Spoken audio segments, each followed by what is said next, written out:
It's really important for homeowners to understand who they're going up against. These foreclosure attorneys, they're very trained and highly skilled professionals who have hundreds, if not thousands, of hours in this profession.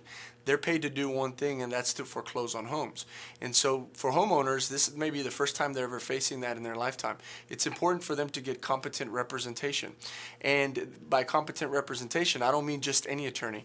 You wouldn't go to a brain surgeon if you're going to have foot surgery. Same thing in this area. If you're going to save your home, you need an attorney who knows not only how to negotiate, but knows how to fight and win that fight if that fight arises. It's important for homeowners to get themselves a highly skilled attorney who has just as much time in this arena as the bank's attorneys to give them a fair fight. Banks have endless resources, and it's important to understand that. They spend millions, if not billions of dollars over the last several years foreclosing homes across America. They're not going to stop because a homeowner has a family. And so what we need to do is we need to even the playing field. The homeowner needs to get competent representation. They need to get themselves an attorney who fights foreclosures every day so that they understand the process. Because what we're trying to do is we're trying to get to a point of leverage. We don't want to beg, we want to negotiate. And in order to do that, it takes somebody fighting for you that understands the pressure points, understands the things that these banks do wrong, so that we can even the playing field for that homeowner. Well, there's a definite bias against homeowners when they file lawsuits against the banks. Now, many people believe that's an intentional bias, and it definitely is not. Over the last several years, we've come to realize that many of these judges simply don't understand the process. They don't understand many of the laws. And so when a homeowner files a lawsuit, it's got to be very clear cut on what the lawsuit is about. And unfortunately, many self-represented homeowners and many attorneys that don't practice this area of law filed thousands of lawsuits over the last several years. And so the judges, they cluttered the docket, they tied up the court system, and so many judges now perceive homeowners' lawsuits to be sometimes even frivolous. And so what we want to do is we want to make sure that the homeowner finds competent representation, and that the lawsuit that is filed is very, very specific, and that it actually is something that the bank did wrong rather than just some perceived harm. And that's the way to keep, for a homeowner to keep their lawsuit in the court system.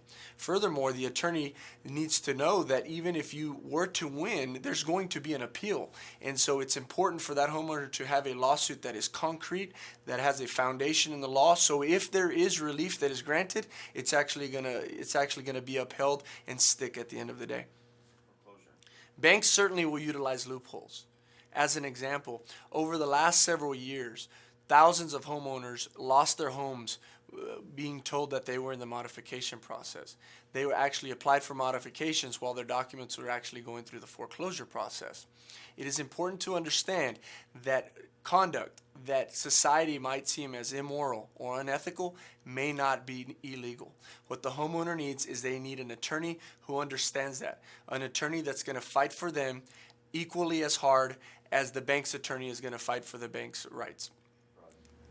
Well, banks have simply not played by the rules. I think if you look at the record, banks have paid out billions of dollars in settlements, not only to the United States government, but to other entities for some of their conduct during the last several years regarding foreclosures. And so what the homeowner needs is they need a representation, somebody who's going to understand where some of this conduct is used, why it's used. And, for example, there's been what we call robo-signatures. That is documents that are being signed by individuals that either didn't have the capacity or were not authorized to sign that document. There's been notary fraud, documents being notarized either with stamps or by people who are not authorized to notarize those documents. And so that homeowners need to get an attorney who will fight for them, who understands some of this conduct, and who will find it and give them the best chance to succeed.